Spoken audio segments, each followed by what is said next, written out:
Guys, do you remember like a year ago I had like surgery on my Achilles and I had to literally roll onto the stage? I just want to testify. Like, look, I'm a real boy, a real boy again. Okay, we do want to look really briefly at Exodus 2. Just to just frame us as we jump into Exodus 2, we do have to recognize that this is a continuation of Genesis. Exodus 1, the first 6 words in Hebrew are identical to the end of Genesis. So this is like a continuation, like Israel is fruitful, is multiplying in the land of Egypt, right? They're multiplying, they're increasing, they're filling the land. These are all callbacks to Adam and Eve, right? The Garden of Eden. And we find that the Pharaoh is now grinding the fruit of God's promises back into the dirt, right? So the term for oppression, it really means something like crushed, pressed down, humiliated type of thing. So see, these are all echoes of Eden, Adam and Eve, Noah, those stories. So that kind of sets us up. I want to give you a minute to read through Exodus 2 and then talk to your group. We're going to have to accelerate some of that because I do want to get to the workshoppiness part, right?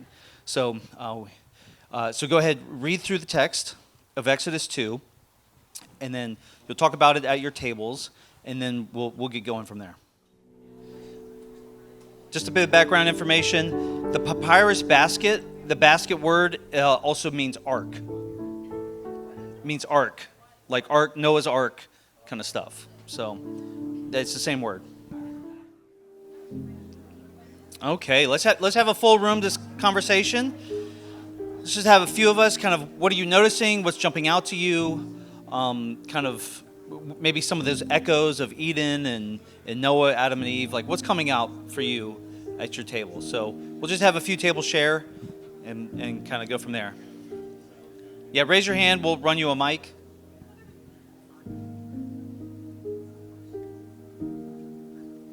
Yeah, there we go. Oh, my mom raised her hand, so you have to run really quickly.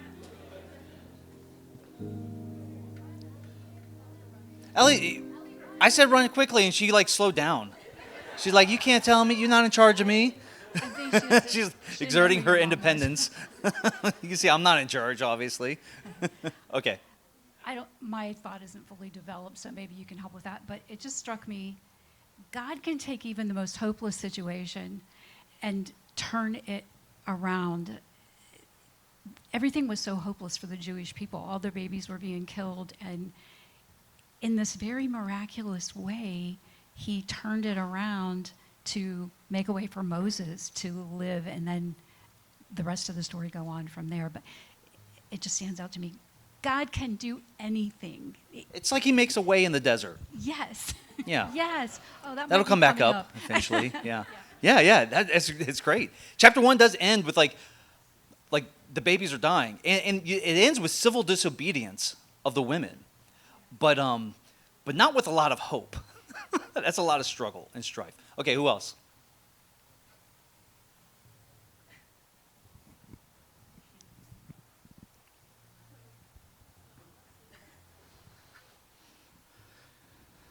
One story this reminds me of in Genesis is it's not covered. It's the story of Abram. Yeah. When God promised Abram that He will make him a nation, and this is the sovereignty of God filling out that purpose. Yeah. By preserving Moses, which would later lead the children of Israel out of Egypt. So Yeah. this is the sovereignty of God at work. Absolutely. There's a direct connection to God fulfilling his covenant promise to Abraham in Egypt through Moses. 100%. Yeah. Who else?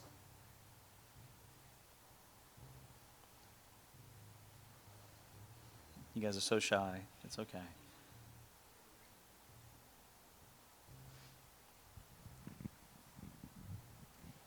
So I saw it as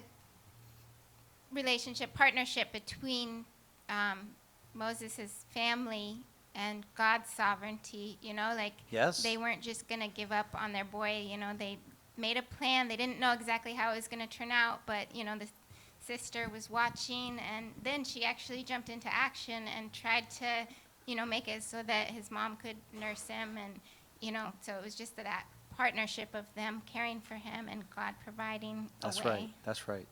There's so much for us to unpack in that we will not do today. But yes, this divine partnership for the outpouring of God's sovereignty in the world. Yeah. I agree. I also thought that it was cool that she got paid to take care of her own baby. She got paid. Who gets Dollar paid to take bills, care of yo! their own kid? Yeah, that's great. And like she's a slave at the time, so no reason to pay her, right? She shouldn't have been paid. Yeah. Yeah. Yeah. This is definitely like that. This is the thing that they couldn't have planned for. They couldn't have, like, they probably didn't even know to ask for this. You know, like in our prayer times, like you need to ask for whatever you want God to give you. It's like, no, I'm not sure they knew to ask for this. So they're praying for God to save them. They're praying for God to like intervene. But like the way he intervenes is like, I would never have imagined this. Yeah? Yeah. Okay, well, let's move. We got to get to the workshoppiness. So I think it's fascinating. The river is supposed to take the lives of the boys, and it becomes the deliverance of Moses. That's the place of deliverance. And this obviously echoes back to Noah. You know, the waters of the flood brought death, but also in both cases there's an ark, and it inverts that death as a means of salvation, right? So there's this giant inversion we see of like the people of Israel and what Pharaoh is up to, what Egypt is up to, and what God is up to. And God is inverting these things. There's the myth of Horus. You can show that slide. Horus is like, the embodiment of Horus is the Pharaoh. This is that image. It's the kind of eagle head human. And there's a story that Horus is hidden by his mother in the papyrus reeds of the Nile. And he's apparently covered in a reed basket. So there's this story out there of like, this is like competing narratives, maybe some of what Sammy was talking about. Like there's something that is true, something that's from sovereign God, and something that's like a counterfeit of it.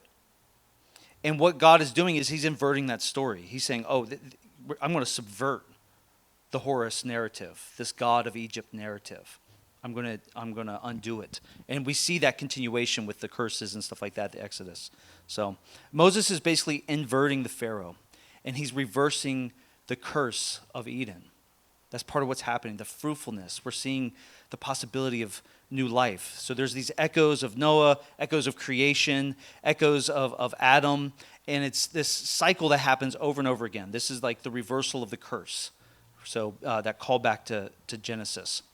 So we come to the text today with the people of God being oppressed, being driven down, ground into the dust of the earth. The Pharaoh is acting to basically decreate God's people and God's promises. That's how the Pharaoh is acting. In chapter 2 is meant to heighten our hopes. It's meant to, like, instead of wondering where is God in all of this, we begin to wonder, is this the one God is going to use to liberate us? Chapter 2 is the pregnancy of Exodus. Is this the one? That's what they're asking. If you read this for the first time and you're in touch with the Genesis narrative, you're going, is this the one who's going to reverse? It's not just about getting rid of Egyptian oppression. It's the larger narrative of the Bible. Story after story, it leads us back to the beginning of it all. It leads us back to a garden and a fall and a curse and a promise. A promise that if we're being good kind of biblical scholars, that's ringing in the back of our ears.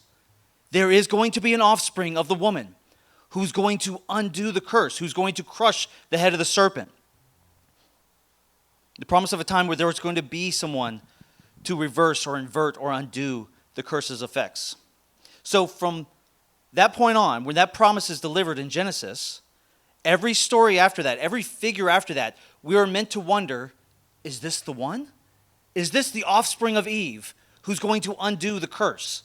Is going to undo the fall? Is this the one? Chapter 2 isn't just about the liberation from Egypt or about fair wage justice. It's meant to raise our hopes. Is Moses the one who's going to reverse the curse, put God's creation project back on track? That's what we're meant to think. Chapter 2 is the pregnancy of Exodus, and it has cosmic implications. So I think for us today, I think part of what I'm interested in like unpacking or like going through is as missionaries in a chaotic world, we need to examine the cyclical rise and falls of our hopes. Figure after figure, just like ancient Israel moved from Cain. Is Cain the one that's going to undo the curse? Oh, he falls short. Is Noah the one? Oh, he falls short. Is Abraham, is Moses, is David the one? Our hopes rise, and then they fall short. And we replay over and over the story of Eden. I think we too, in our world today, we hope in a good policy, a good candidate, a good nutrition plan, a good retirement or parenting technique, only for it to fall short. We hope in these things. We listen to wisdom in our own eyes. And we hope and we trust in the fruit of it all, and then it falls short. And what do?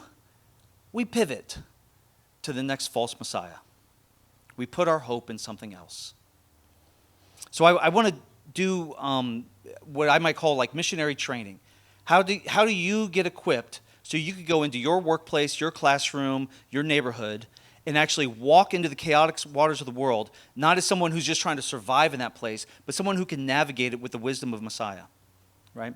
So I want to do some missionary training. I want to spend some time unpacking and making connections between some of these biblical narratives, these hopeful figures, the Cains, the Noahs, the Abrahams, right?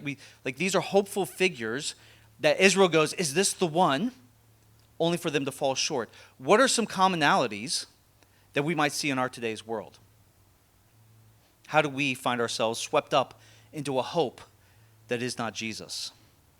So what can we learn so that our eyes will be open and our hearts may be less vulnerable to false messiahs? So we're going to do a comparative analysis. You go ahead, and that's the paper in the middle of your table. There's a lot of text on it. Don't be too intimidated. Some of you have Cain and Noah, and some of you have Cain and Abraham. I just thought Cain is, we haven't really looked at that a lot, depending on your tradition. I think it's kind of interesting. It's right after the whole fall promise curse thing. So I just thought that was interesting for everybody. We want to make a few meta connections, and we want to try to relate it to our world today. So to prime us, you can see the bullet points there. There's these meta themes of creation, curse, promise, right? So just to kind of like prime our minds as we try to do this comparative analysis of these characters, right? So this is workshoppy. You're going to have to work a little bit today, okay? So are you okay with that?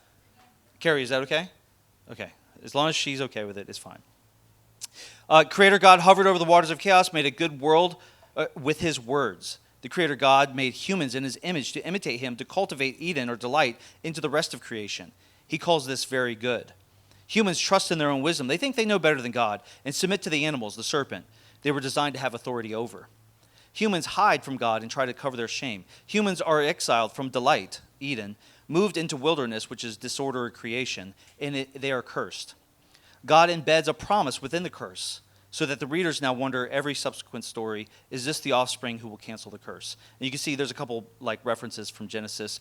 Underlined is your offspring, your seed, and hers, and he will crush or strike your head, and you will strike his heel. Right? So this is part of the promise. There's going to be an undoing of the power of the serpent or the curse. So that's just to prime us. So what I want us to do at our tables is spend a few moments unpacking each figure. So you have two different figures, one on one page, one on the other page. If your table's really full, you might want to divide your table in half for the conversation, just so everybody gets a chance to have a conversation. Spend a few minutes just kind of remembering the story. You can see there's some reference of the verses. Now, I couldn't include like the complete stories of all these figures, so I just tried to pull out a few verses.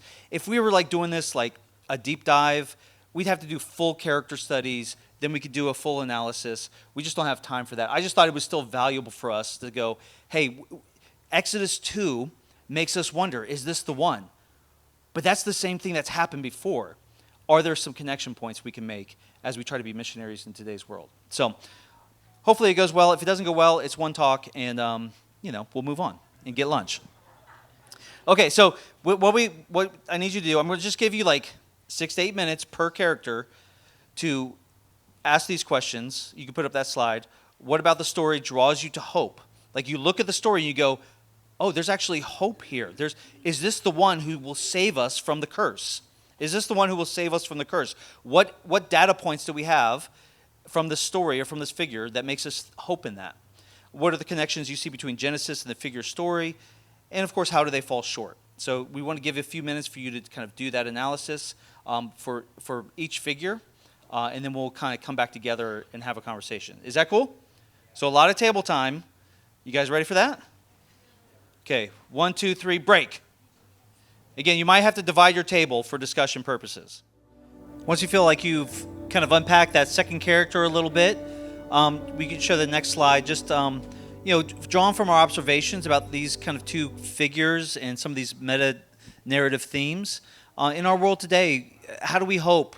What do we hope in that will break the curse of the curses?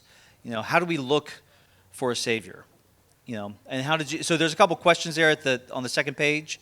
Go ahead and start unpacking that as a table as well. So kind of once you feel ready to do that, we'll do this for a few more minutes, and then we'll have like a kind of a big discussion.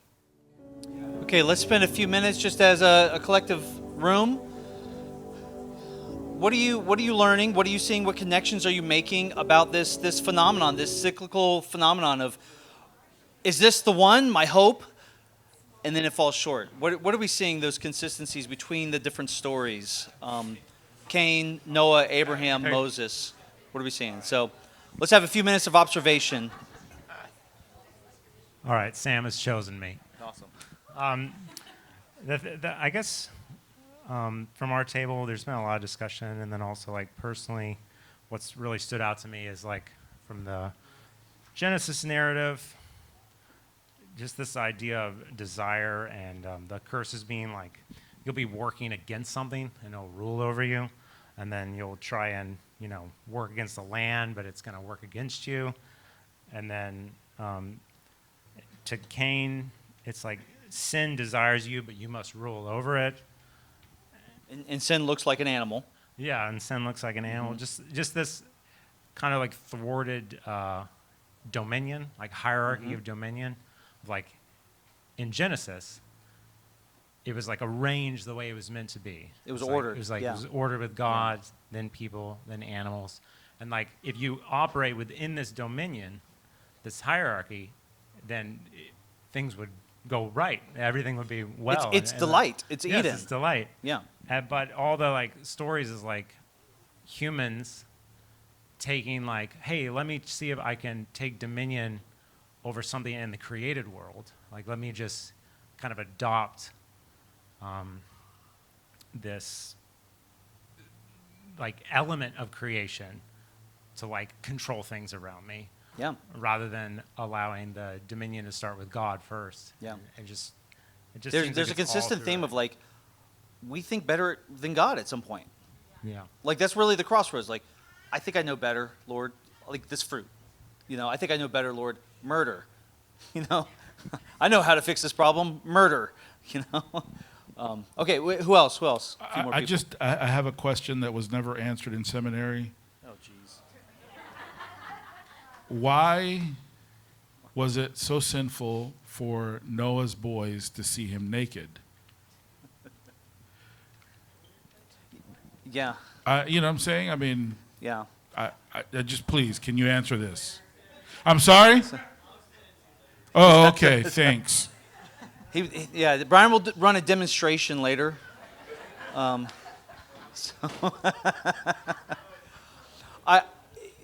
could be wrong, which is always, especially when we're not doing a deep character study on all of these characters. It's good to say we could be wrong.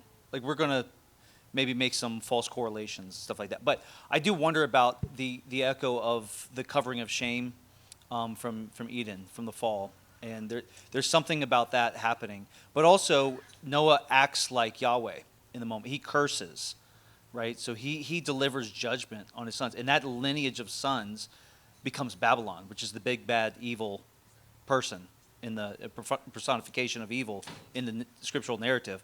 But it happens because Noah acts like Yahweh and curses and brings a curse into creation, So I could be wrong.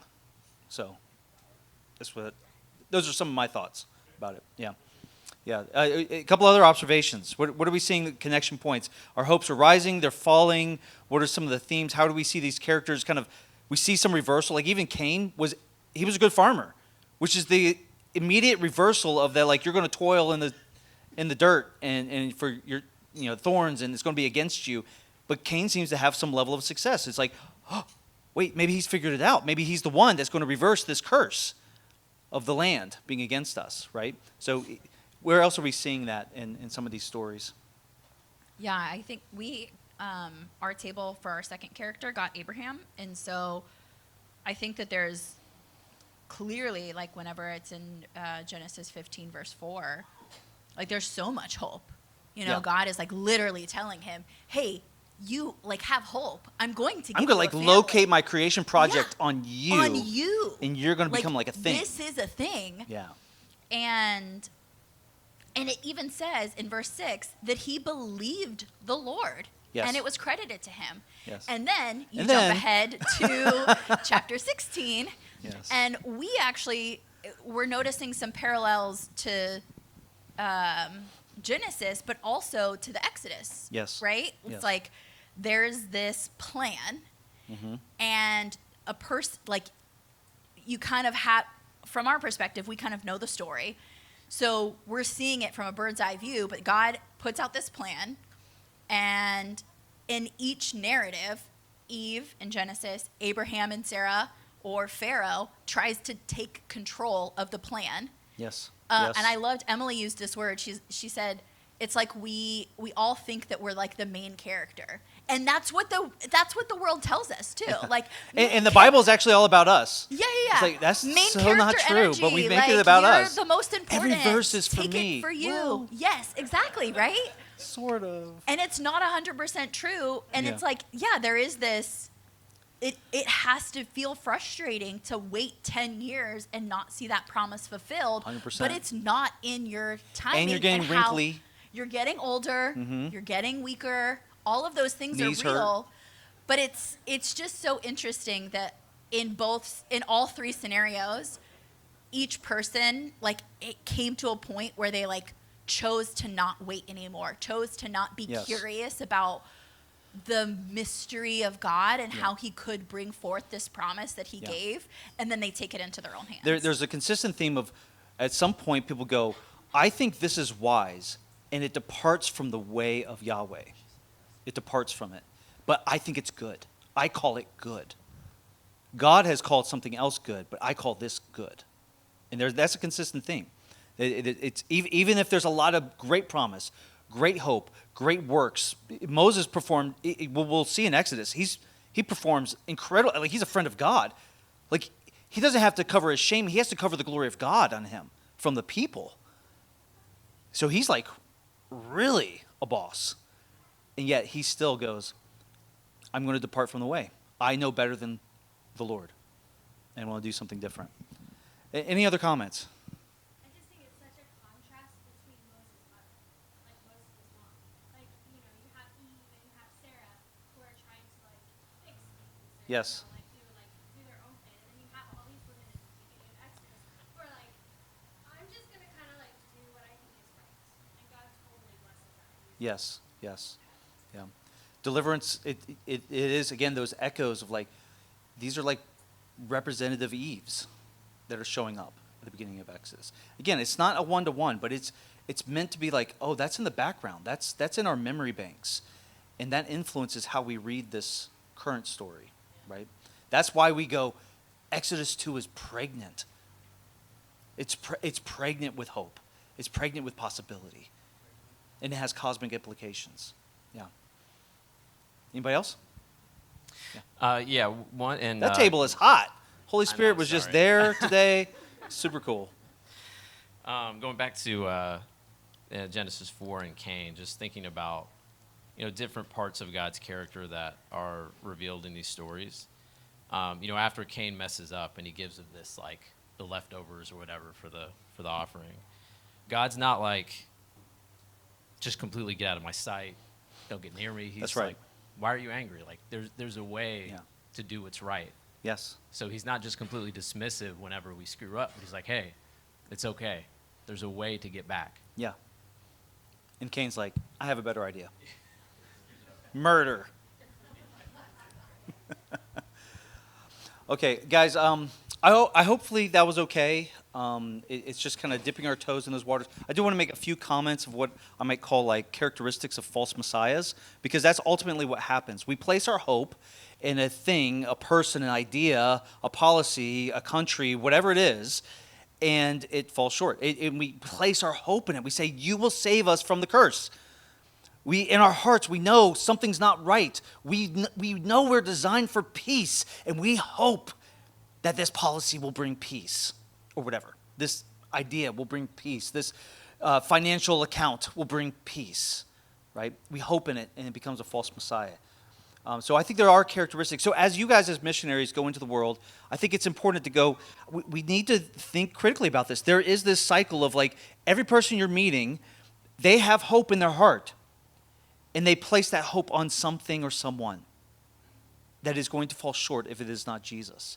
And so how do you come into the conversation with that person? How do you walk with them in that place, but also lead them to the true hope, Jesus, right? So hopefully this will, as you guys go out, you could kind of continue to do some of these kind of comparative things. So I do just want to really briefly talk about a couple things that I think are characteristics of false messiahs. Some of this we're already talking about, but false messiahs, and I just mean that, like, I'm not saying like they thought Abraham was Messiah, but that's kind of what's happening. If you put your hope in Abraham to save you from the curse, you're saying he's the anointed one to save us from the fall. He's a Messiah. And if you put your hope in something as Messiah, who is not, it's a false Messiah. So I think false messiahs are pregnant with possibility. They're just incomplete. I think they're mixed bags. Like, they're good.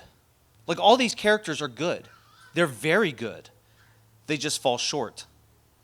And I'm just wondering, as missionaries, can we nuance that? Can we actually see the nuance that, please do not kill me or email Tommy, but the Democrats are right about some stuff, but not all the stuff. And the Republicans, they got some good points, but not every point. Like, it's a mixed bag. They're not the Messiah. And if we put our hope and say, the Republicans are going to save us, the Democrats are going to save us, the Libertarians are going to save us, like, it's a false Messiah. They're going to fall short. But that doesn't mean there's nothing good in them. Every great lie is mostly true. Every policy has a shadow of good in it. The devil doesn't create something, he twists something. So can we, as missionaries, acknowledge what is good, but not hope for it to reverse the curse? Can we say, this policy is actually, it's good. There's some good stuff here. We can acknowledge that as Christians in the world. But I'm not putting my hope in that. I don't think that's actually going to put all relationships back to right. Like, I don't think that's not going to save us from ourselves. But there is something good here. Can we have the nuance of that? If we hope in a political party or a platform or a policy to bring about God's good world and righteousness, then we've missed the lesson of the nuance of the false Messiah. They are good, but they are incomplete. And if we hope in it, it will become twisted. And we fall on our own wisdom. The second observation is, I think false messiahs have some power. They actually do they operate with power, effectiveness, healing. They seem to reverse the curse. There's evidence that something's happening here. They're not just ideas that, like, yeah, it's just a pie in the sky. It's like, no, these people create ripple effects that are good. They create hopeful anticipation. These people are doing something in the world, and people go, there's evidence of, like, new creation. There's evidence of the reversal of the curse. Something's going on here. Therefore, I hope in it. Cain, he does great farming, which is a direct reversal of the curse. Noah saves both humans and animals. Abraham founds a nation. Moses, he does liberate the people. Like, they do really good things, and yet they fall short. I think in the same way, we'll see a little bit of evidence, and we place our hope in it. You just project that out, like a parenting technique or whatever. Like, you see a little bit of evidence, you're like, that's it, never or always, whatever, this thing. And it's like, oh, your hope is you want to be a good parent. You're hoping to be a good parent. But now you place that hope in this technique or this policy or this candidate. And we anticipate a reversal of the curse because we see partial success. I know with my Achilles injury, we got to the place where I was like, I'm out of the boot. You guys remember? Essence freaked out because I came in with my peg leg, and she was like, oh my gosh, Jeremy was in an accident. He doesn't have a leg anymore. It was in the peg leg thing. And then I was in the boot, and I got out of the boot, and they were like, okay, it's time to like do a little bit of walking, a little bit of working, you know? And so like, you want to do a little bit of work. You want to work out a little bit. And I thought, man, a little bit of workout is good. Well, what about a lot of workout? Even better, baby. Let's bring the healing on. A little bit of work is going to bring healing. So I said, let's double that. Let's triple that. Let's 10x that, right? And then I had a 2-month setback. A little bit of evidence, and we trust in it. And we fall on our own wisdom. Just because there's some evidence of real-world impact doesn't mean we should place our hope in it. The problem isn't the evidence that's showing some kind of benefit to this thing, to, again, the Democrats, the Republicans, this parenting, like there's some benefit there. Okay, cool. The problem is when we overgeneralize and we start holding a faith position that this one success extends to every type of success. We overgeneralize. You guys, many of you know that I listen to the Exorcist Files. It's a podcast about exorcism. It's so good. I love it.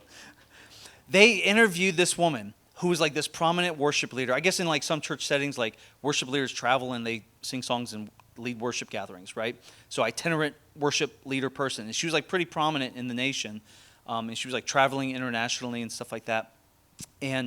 But she very slowly described falling into spiritualism. She was really trying to have a better marriage and be a better mother. That's what she was trying to do.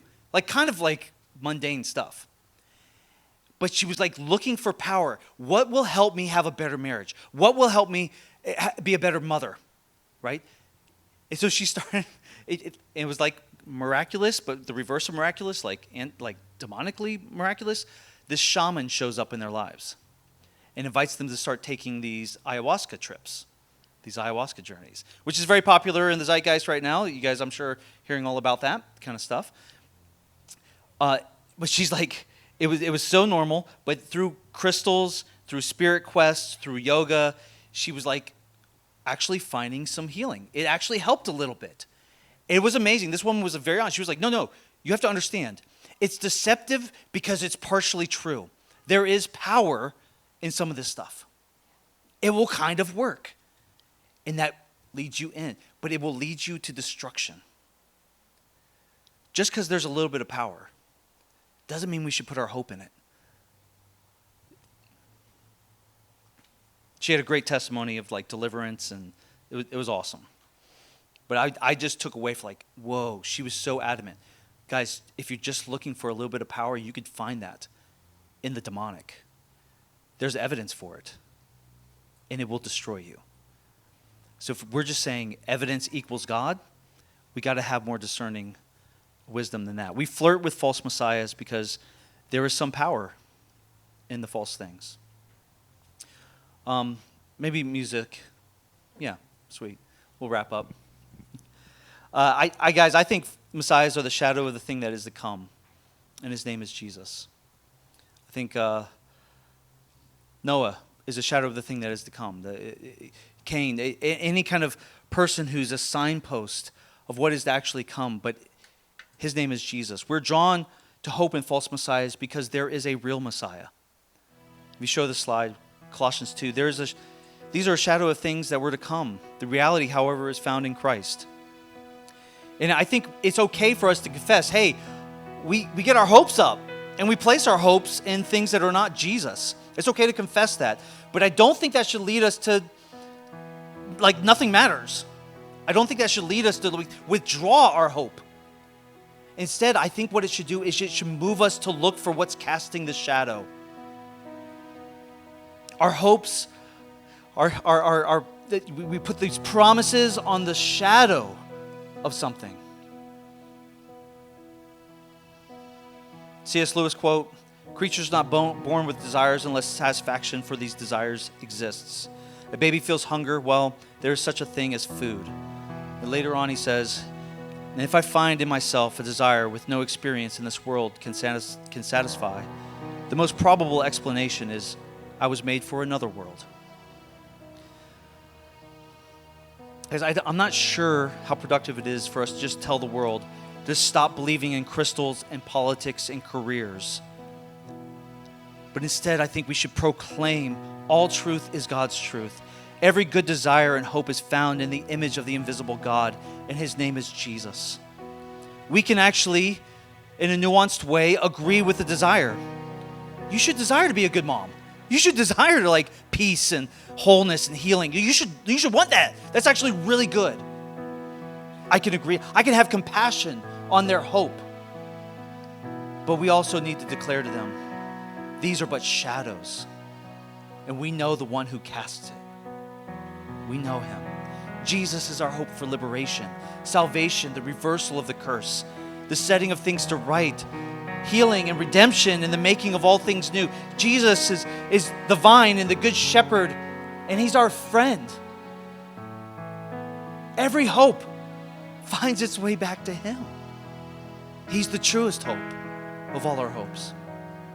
Underground missionaries, sent by God into a chaotic world, will we proclaim Jesus as the truest hope in a world that is dying for hope?